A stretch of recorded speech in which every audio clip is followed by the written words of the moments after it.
Good afternoon, everyone. My name's Kevin Dockerty. I'm from the Acute Trust, and I'm going to talk about one of the use cases, which is patient flow. I haven't got loads of slides to show you this afternoon. I know it's a bit death by PowerPoint, and I know whenever I see a presentation, I always look in the corner to see if there's a number that says this is one of so many.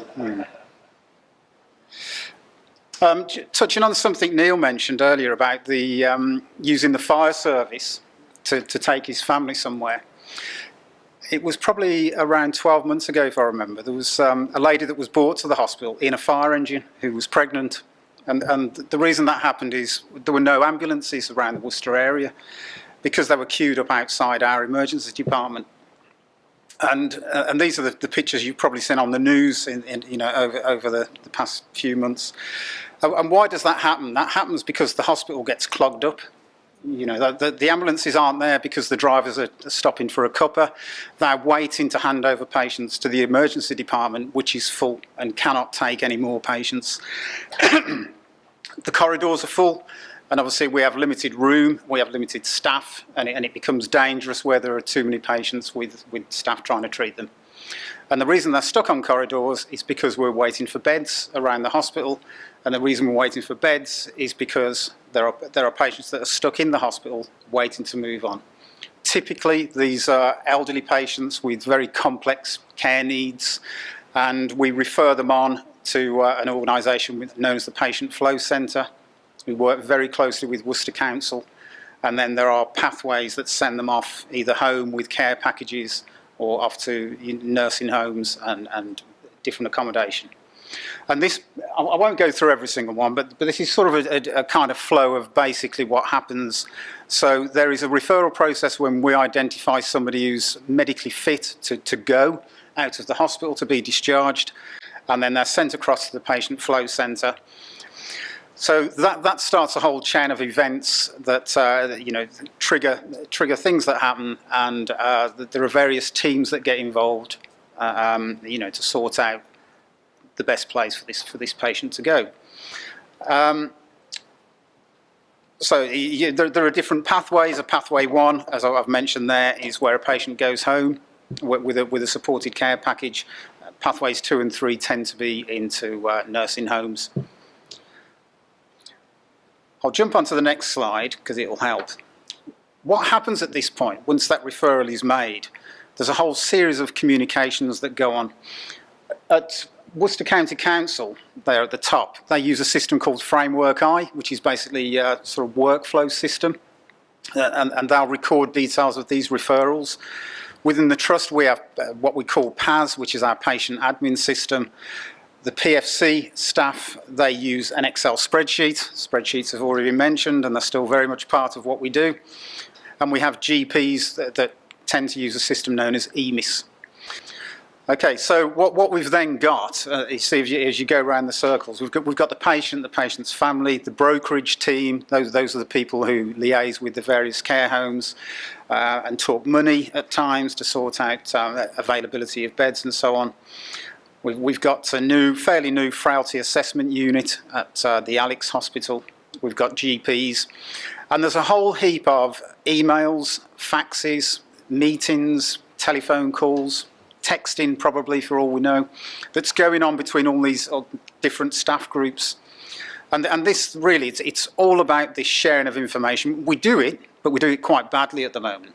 It's not great in the way that we share, and it creates inherent delays for lots of reasons, and it creates confusion, and things get lost, and we claim we've referred somebody, the Patient Flow Centre don't know anything about it because it was just a phone call and we didn't use the proper system, and so on and so on. And those delays, they backtrack to the hospital, the patients are stuck, and it backtracks to the general wards and back to ED, and that's why we get all the ambulances queuing up at the front. So if we can solve the problem at the back end, and improve that flow of patients, then it will make a difference to what's happening at the front end of the hospital. And believe me, an hour or two saved in time, although we think we're aiming for days, but even that hour or two can make a big difference. When somebody's admitted into ED, or we take that decision to admit them from ED into the hospital, we have a target time of 12 hours, and if we go over that, we know that as a breach. and we're measured on that as a trust, and we also get fined for them under normal circumstances.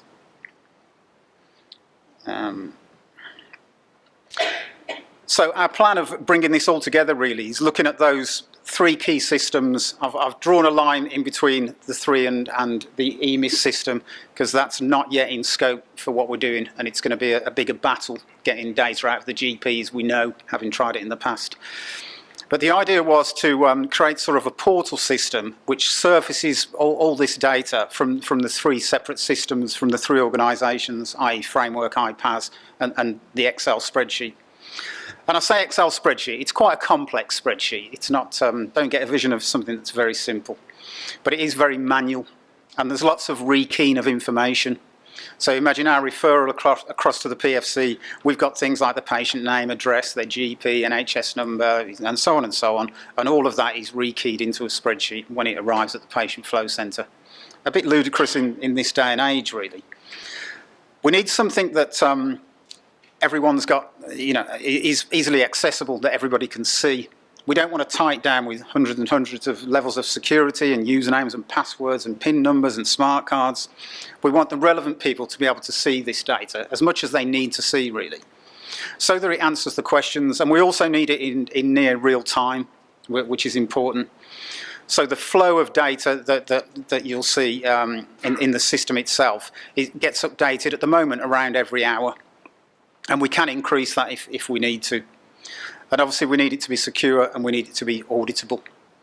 And this will, the biggest question we get in the hospital in bed meetings is, we've got Mr. Smith who's 89 and he's been on a bed for 3 weeks, and someone will ask, what's happening with Mr. Smith? Why have we not moved him on to where he needs to be yet?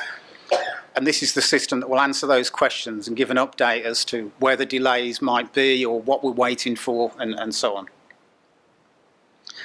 So there's just a few slides about the application. I couldn't do a live demo because of networking and it's live patient data. But basically, imagine those 3 systems, which most of you have probably not seen, so you won't realise, the difference this will make. But essentially, what we're doing here is listing all of the referrals that we've sent across. And this system will be accessible by the patient flow centre, the staff at the council, and staff within the trust. So there can be no confusion over what was sent and what wasn't. And we can look at things like the discharges for today, which are the all-important things. Again, there can be no confusion. The red lines are where I've just covered up patient names and stuff like that. And the key bit, on the IDs there are hyperlinks off, and then we get into the nitty-gritty of the detail. And this is the key bit, really. Towards the sort of middle section of the screen, you'll see the where it says plans. Just underneath that is essentially data that's pulled from the spreadsheet and from Framework I, and the bit above where it says plan is generally pulled from the hospital trust system. So you'll see on that one page 3 systems combined into one in near real time. The grid below at the bottom there is basically a chronological ordered sort of diary of events that have happened. And there'll be some really useful information in there that gives an update as to what's going on with that patient in their journey.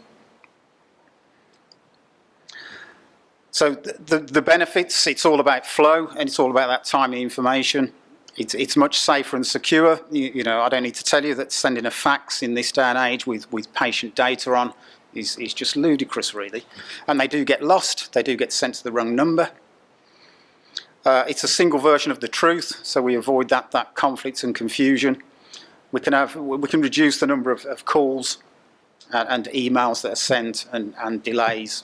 And again, we said it's auditable, and it improves the all-important flow and speeds up that discharge process, which is key to the trust.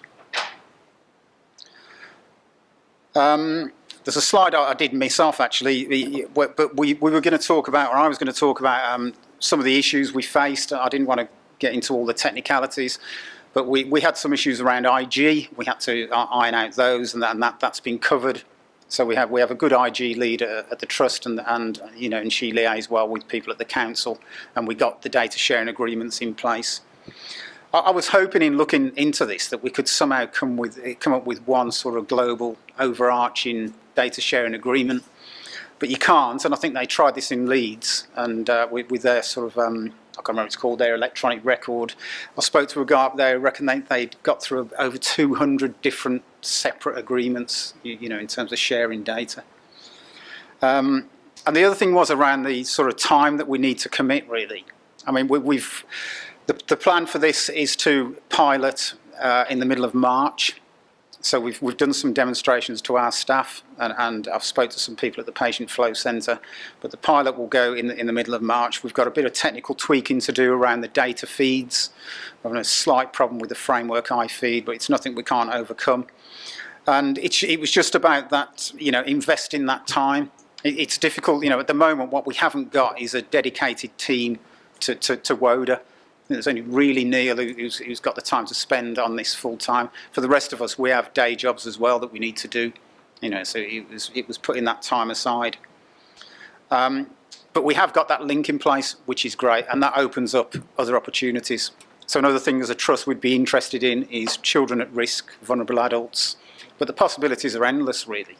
You know, with the right data sharing agreements and the right sort of architecture in place, then there's all sorts of things we can do.